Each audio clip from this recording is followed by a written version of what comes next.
Hello, everyone, and welcome to the Leaps and Bounds podcast. I'm your host, Heath Thorpe, and here we discuss all things life, gymnastics, queer, and whatever we want.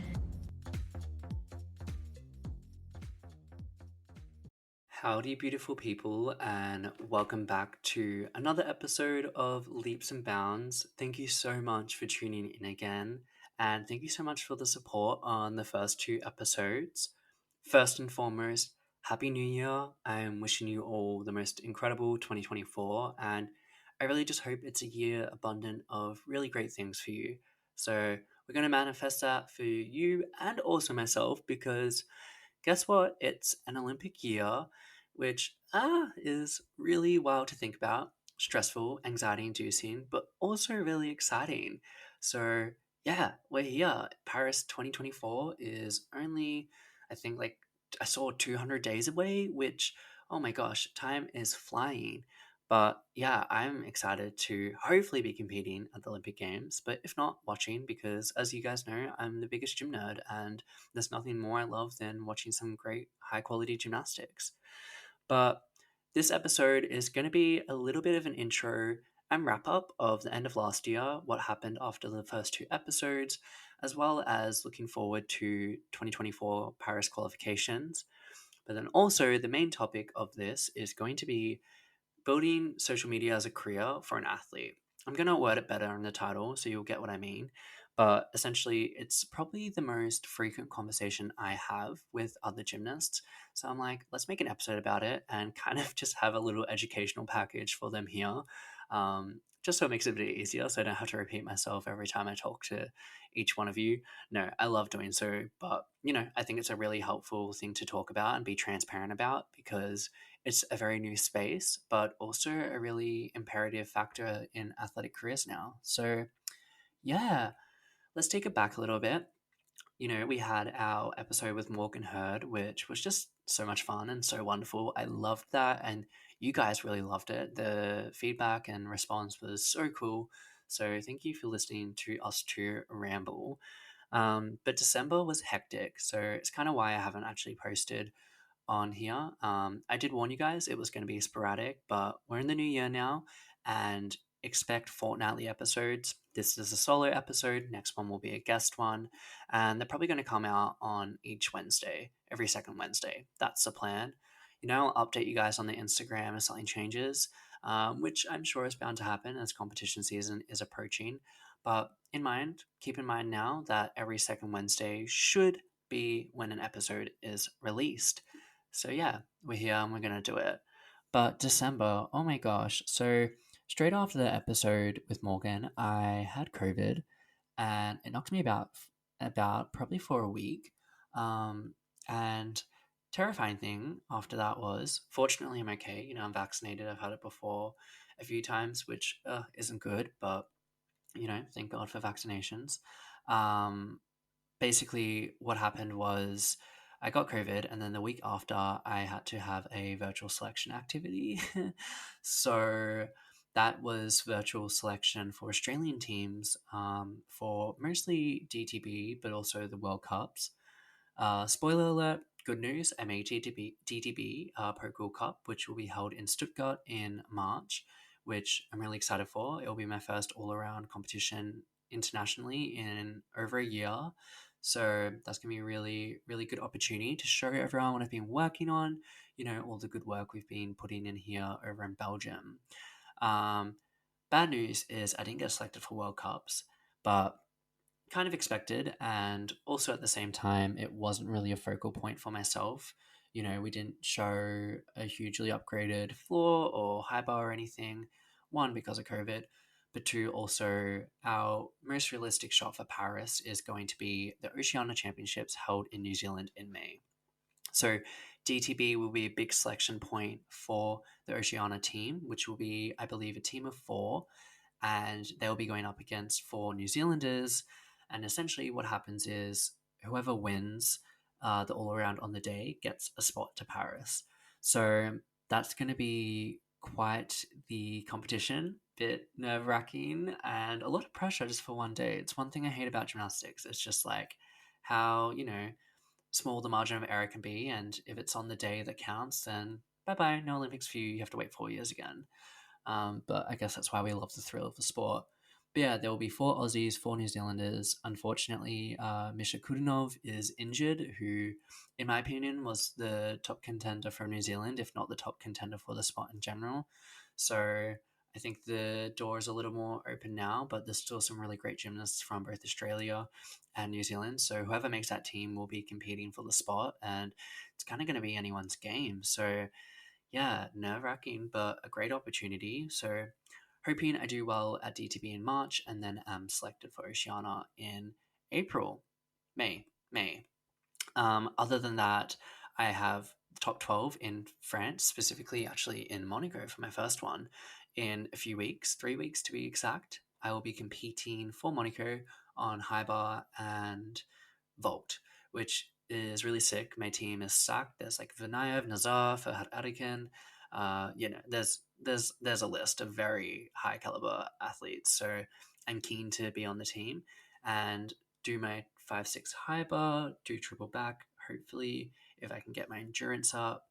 But yeah, and then we also have Australian Championships in May, early May, 2 weeks before Oceania. So other than that, it's a pretty straightforward pathway for the next few months. I will continue training here in Belgium. As to another reason why I went home was to get a longer visa, which is all secured. So, woo, yay for being here legally. Not that I was never not here legally. I was on a tourist visa, but that ran out after 90 days. So I got my long term one. So that's great. But I also went home just to take a breather, visit family for Christmas. It's been a hectic couple of months, if not year. So it was nice to just like sit down and reflect with the people closest to me, which was really beautiful. But now we're rearing, we're ready to go and super motivated for the year ahead. So that brings us to the main topic of the podcast: social media for athletes. Ooh, what a lucrative career. I think everyone, especially in men's gymnastics, is chasing it right now, and rightfully so. There's good money to be made if you can manage to capitalize on it, but it's a little bit like hush hush about how it's done and what the best way to do it is. Sorry to break it to you, there's no best way to do it, but what I can offer is my insights into how I've done it. And you can take that with a grain of salt, pinch of salt, whatever the saying is. But I've got some results. It's my full time job now. And yeah, so I think I have some knowledge to pass on to you all. Let's start with personal branding. So, this is kind of something you have to establish before you even start posting on social media if you're not already. But you need to understand the attributes and the qualities of your personality and gymnastics that is going to engage audiences. So, before you start anything, I want you to sit down and brainstorm. It sounds weird because it kind of sounds like you're trying to sell yourself, which you are. Like, realistically, you're trying to become what we call marketable. And I don't want you to create a persona. I mean, actually, no, if you want to go for it. But, like, for myself, I don't create anything new, but I heighten certain qualities and certain parts of my story that I know people are going to really engage with. I think my gymnastics was already unique. Unique? Beyonce reference. Oh my god, I'm so sorry. Anyway, it was already unique. So, like, it got commotion and it got interest from my leaps and my reference to WAG and, all those things. And then, of course, also being openly gay in the sport. All these factors basically helped carry me to a bigger profile.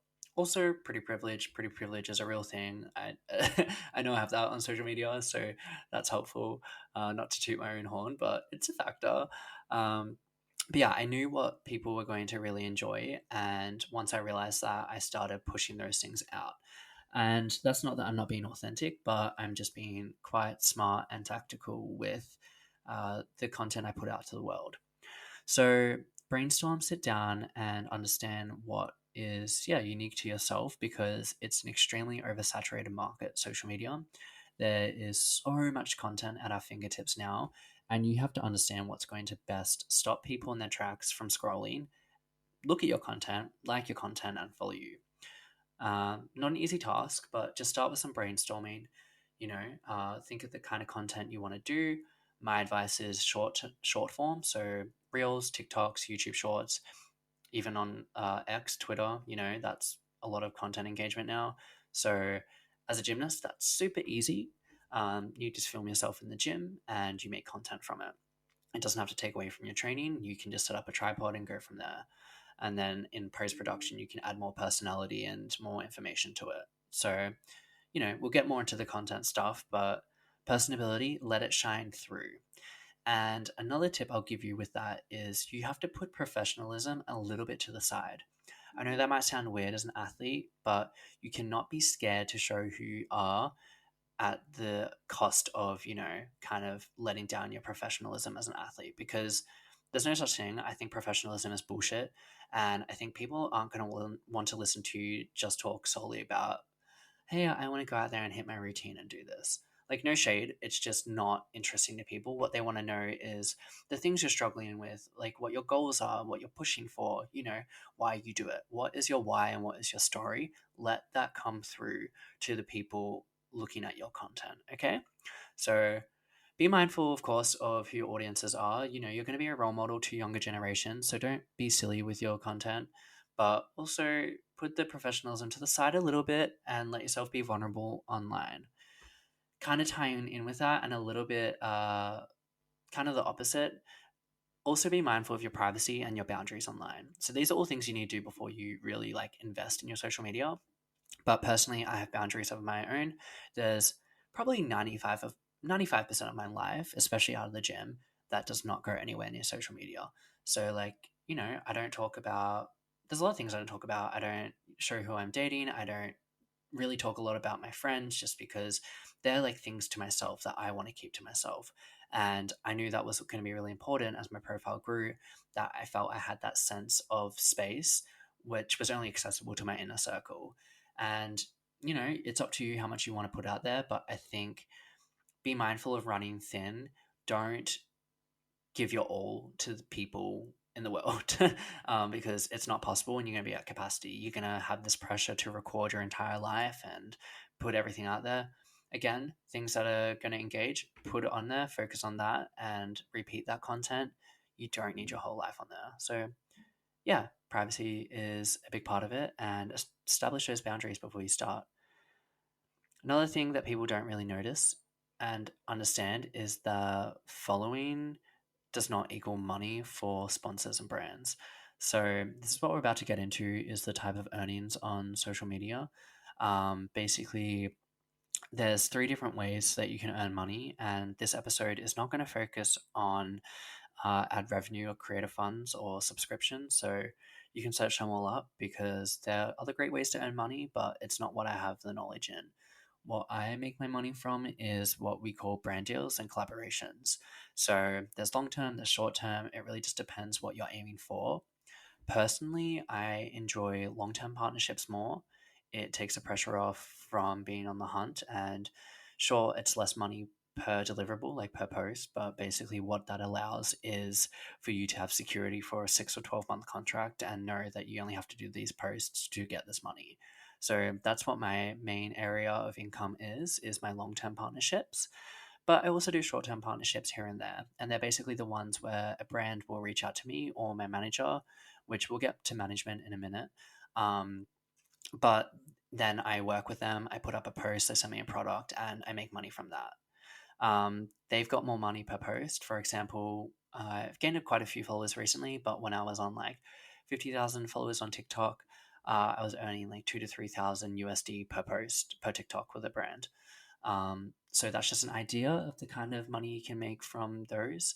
Obviously, I have a bit of a profile, so I can charge a higher rate, but I also know people that make way more money off single posts that have basically a similar or smaller following than me. The way you can go about approaching brands, there's two ways. So there's sometimes applications or websites where you sign up and brands will post kind of like a forum. They'll be like, hey, we want this and this and this for this campaign, and you apply. You apply with rates, or they will have set rates, and it's like an application process. So you'll be notified if you get into the campaign or not. But the other way, and the way I mostly do it, is direct. So I reach out to a brand via DM, and it'll go something like this. It'll just be like, hey, how are you? I was wondering if there's anyone I could talk to in the partnerships team. my name is Heath and I'm a gymnast from this and blah, blah, blah, blah, blah. I'm really looking for the opportunity to work with you and would love to chat to someone further about this. What will happen then is they will message back, maybe about like 20% of the time. And they're like, hey, this is a partnerships email, reach out to them. So that's the way to go about it. Also, if they want to have a chat about it in the DMs, always ask for it to be sent over as an email because it's important to have a paper trail with these things, especially when money is involved.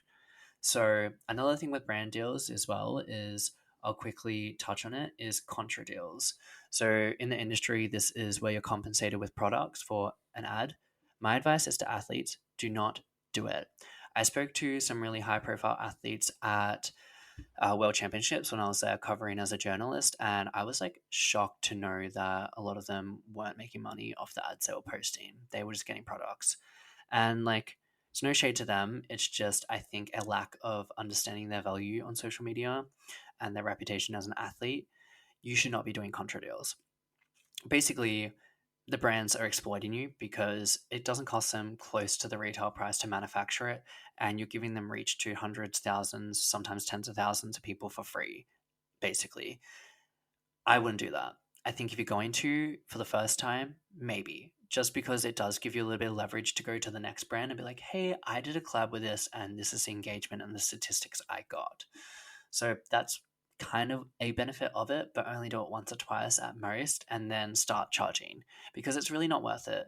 Unless it's like a product that's really expensive and you're using it every day or pretty often and frequently, don't do it. You need to be making money off your posts, okay? So that's how you go about reaching out to brands, and that's kind of like how you go about making money from brands. I think it's also really important to get a brand kit. That's another tip I have for you all. A brand kit is basically a few page document, PDF, that has a few photos of you, your achievements, a blurb, kind of your vibe. It's also really important to have your analytics updated in there frequently when you're sending them out to brands because also, before I keep going, if you are not signed up to a business account in Instagram, you need to do so ASAP because what it allows you to do is access analytics and insights, and you can see how many accounts you've reached, how many people have engaged, all of that. That is the money. That's like where the money lies, is your engagement and a brand knowing how many people you can reach on their post. Okay? So get a brand kit. You can do it on Canva. It's super easy, and there's templates online. But it's really important to have that and access to that information to make the negotiations easier. When it does come to negotiations, always ask for the budget. Okay. And the reason I say that is a brand will often come to you for a budget. So I had it recently. I was talking about a big deal and they were basically like, hey, send through your budget. Don't worry about it and we'll go from there. I sent my budget and they were basically like, hey, this is way too high. We're not going to work with you. We eventually figured it out. And we met somewhere, but if I had asked for the budget in the first place, I would have understood where they were at and I wouldn't have to have thrown that number out there and possibly scared them away. So always ask for the budget and whatever they give you, go a little bit higher. If it's way too low for you and your rates you've decided you think you deserve, walk away from it. Say, hey, thank you so much. This is below my rates, but thank you for considering and keep in touch. It's always important to do it amicably because you want to keep relationships with brands. You never know where they're going to go. Always ask for the budget and go a little bit higher because they're probably lowballing you. They're not going to give you their maximum, but that's kind of how you negotiate and that's how you get money off a brand deal. I think the other things to quickly touch on is with content, posting frequently as you can with keeping it high quality. You don't need a really good camera. You don't need all this fancy equipment. Use your iPhone, set up a tripod, as I said, and record your gym videos. Then download CapCut and basically put a voiceover, add some personality to it, some information, some insights that the general audience will want to know. Because this is the tea. People scrolling on Instagram, unless they're gym nerds, which there aren't many of us, they're not going to know the difference between you doing a triple twist and a 3.5, right? It's all twisting. It's all cool. If you give them that insight, they may be like, hey, I want to learn more about gymnastics and I'm going to follow this person because they just gave me some really cool information I didn't know. Understand that the most of your audience isn't going to be gymnasts.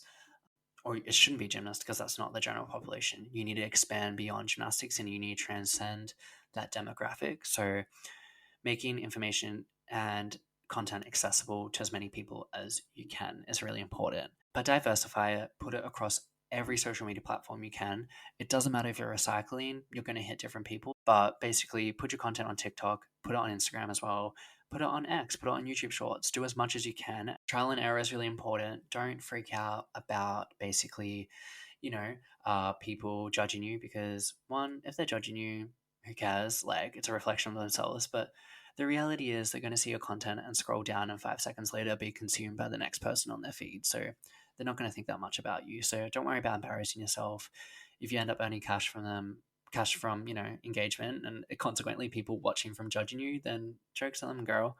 Like, rake it in. Finally, the other point a lot of people ask me about is a manager and when they're worth it. I only signed to my management about 8 months ago, and this was at the point where I think I hit like 100,000 on Instagram, and there were just a lot of media requests coming through. I was doing a lot of talks in person, and it was just getting really overwhelming. And I was like, I don't have the time for this.